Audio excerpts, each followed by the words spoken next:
ඇපයක් නැතුව බැංකු ණය ගන්න දැන් ඕන කෙනෙකුට පුළුවන්. අලුතෙන් පුංචි ව්‍යාපාරයක් පටන් ගන්න හිතේ තිබුණට බැංකු ණයක් ගන්න ගියාම ඉල්ලා සිටින මුදලට සාපේක්ෂ වටිනාකම සහිත දේපල ඇපයක් හරි පුජ්‍යල ඇප හරි ඕන කියන නිසා ඒවා මොනවත් නැති කමෙන් තවත් කනස්සල්ලෙන් ඉන්න ඕන නෑ. ව්‍යවසායකයාගෙන් කිසිම ඇපයක් නැතිව අපේක්ෂිත ණය මුදල අතටම ලැබෙන ක්‍රමයක් රජයේ මූලිකත්වයෙන් දැන් ආරම්භ කරලා තියෙනවා.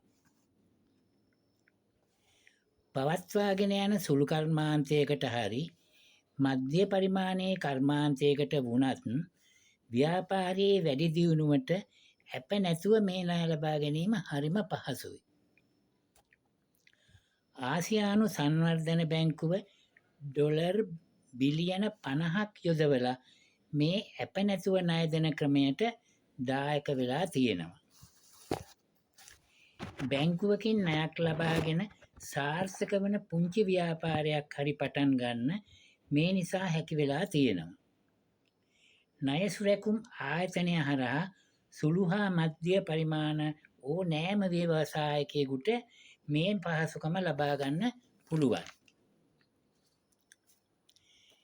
දැනට මහජන බැංකුව, ලංකා බැංකුව, හැටන් නැෂනල් බැංකුව, සම්පත් බැංකුව, සෙලාන් බැංකුව, කොමර්ෂල් බැංකුව, ජාතික සංවර්ධන බැංකුව, NDB බැංකුව, CDB බැංකුව හා සෙන්ට්‍රල් ෆිනෑන්ස්, LB ෆිනෑන්ස් ආයතන වලින් ලබා ගන්නා ණය මුදල් සඳහා ව්‍යවසායකයන් වෙනුවෙන් ණය සුරැකුම් ආයතනය ඇප වෙනවා.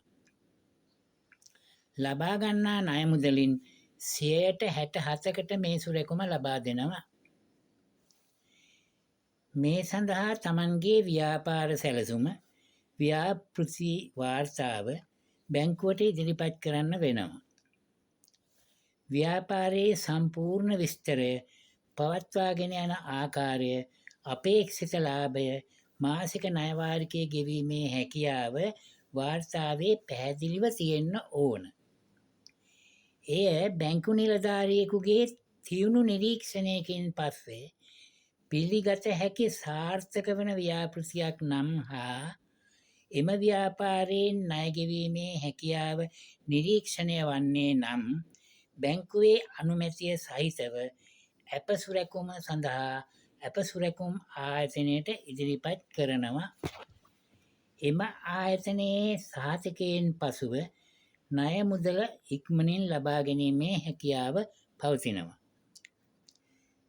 දකුණු කොරියාව, ඉන්දියාව, නේපාලය, සිංගප්පූරුව, මැලේසියාව වැනි රටවලත් ඇපයක් නැතුව ව්‍යවසායකයන්ට ණය මුදල් දීමේ ක්‍රමය සාර්ථකව ක්‍රියාත්මක වෙනවා.